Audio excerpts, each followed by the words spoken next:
All right, y'all. So somebody got at me on Facebook in one of the groups, trying to, because I said some, I basically said that, Canelo wasn't fighting the best guys and such. And, they basically tried to sway my opinion and convince me that Canelo was fighting the best out there and has for the last several years.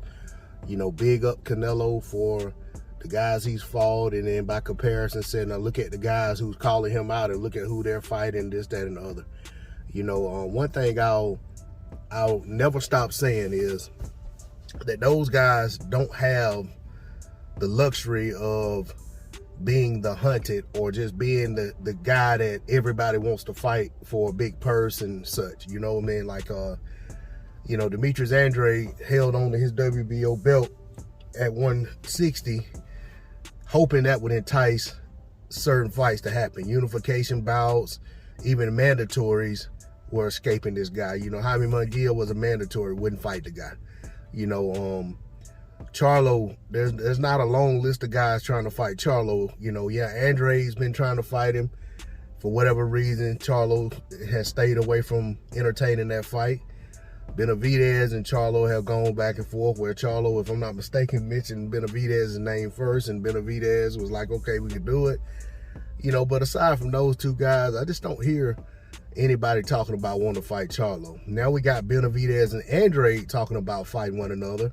If they both win their interim bouts against, where Benavidez is going to fight David Lemieux, and then Andrade is going to fight Zach Parker. As of today, I haven't heard of an opponent for Charlo, other than back months ago when they tricked y'all into thinking that Charlo and Canelo was going to fight. And I told y'all then, basically I reposted my video saying Charlo and Andrade fighting, and said in the title I said since because I know Charlo and Canelo aren't going to fight, and basically like here's a realistic fight that could happen. So that being said, Canelo, nothing about how Canelo moves is ever a mystery to me. There's nothing intriguing. There's nothing that catches me off guard. He's very predictable in who he fights, when he fights guys and stuff like that. I give Canelo credit if he goes up to 175 and fights Bivol in his division, at his first fight in that division since his fight against Kovalev. So I'll give him credit for that. That's a good fight. Now, is that a fight I would rather see than him fight any of the three guys I just mentioned? Absolutely not. But that's the fight Canelo chose.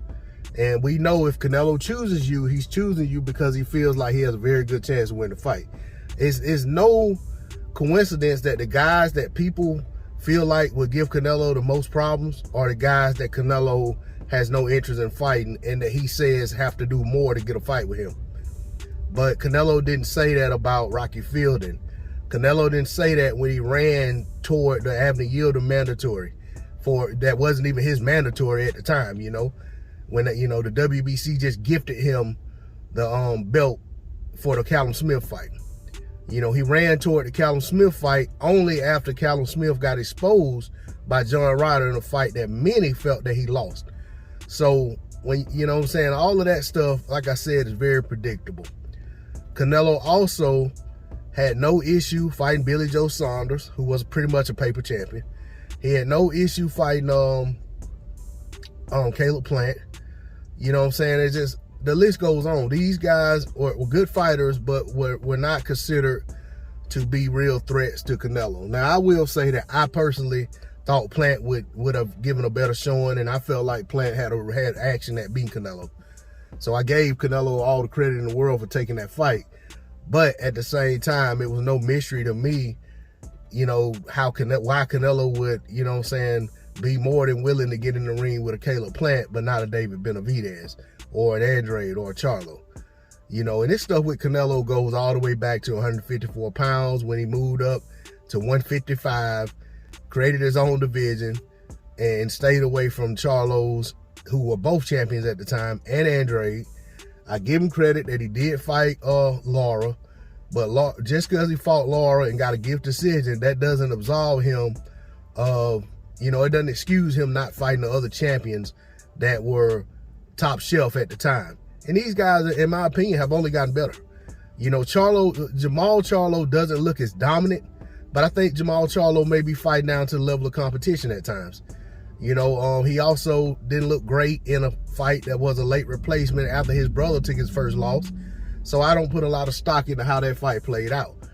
But all in all, Andrade has gotten better. Benavidez, who is very young and inexperienced in the sport, has gotten much better. Charlo has gotten much better. Zurdo Ramirez, another one that nobody really talks about that Canelo avoided, is up at 175 now. Zurdo looks a lot better than he did when he was at 168. So Zurdo is another guy that's on that short list of fighters that I feel like Canelo probably will never fight. And even if they become as mandatory, Canelo will just, you know, basically flex his name cachet in A side and just move on to something else.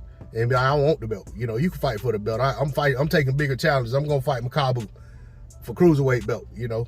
So that's just what it is. And now you look at Canelo fighting Triple G, talking about fighting Triple G again, and then supposedly another fight after that, which a lot of people are saying is gonna be Makabu. I've heard John Ryder, which doesn't make sense, but who knows?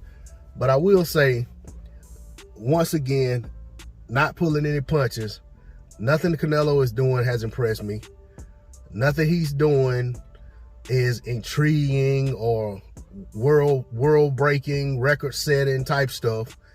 Even when they tried to fake and basically tried to cheat history and create fake boxing history of him supposedly matching Henry Armstrong by being a champion in 3 divisions at the same time, because he had his little WBC, I think he had the WBC franchise belt at 160. He had Kovalev. He was supposed to be matching history when he beat Kovalev. So when he beat Rocky Fielding for the 168 belt, that was a regular belt, not the actual belt Callum Smith had at the time. And then he moved up and he beat Kovalev. They tried to, you know, he beat Kovalev for the WBO light heavyweight, excuse me. And they basically tried to make it seem like he had matched Henry Armstrong's feat of being champion in 3 divisions at the same time. And I'll say this in closing. Henry Armstrong was the champion in those divisions that he was champion in at one time. He was the only recognized champion in those divisions. It wasn't in an era where you got 4 belts and fans don't know who the real champion is. Henry Armstrong was the man in those divisions simultaneously. That feat has not been matched to this day, may never be matched. Canelo, you fall very short of comparison to the likes of the great Henry Armstrong. Just to put that out there, since y'all tried to propagate that nonsense. That's all I got on it. D-Lo 404 Boxing. Like, share, comment, and subscribe. Canelo, supposed to be the face of boxing. Need to do better. I'm out.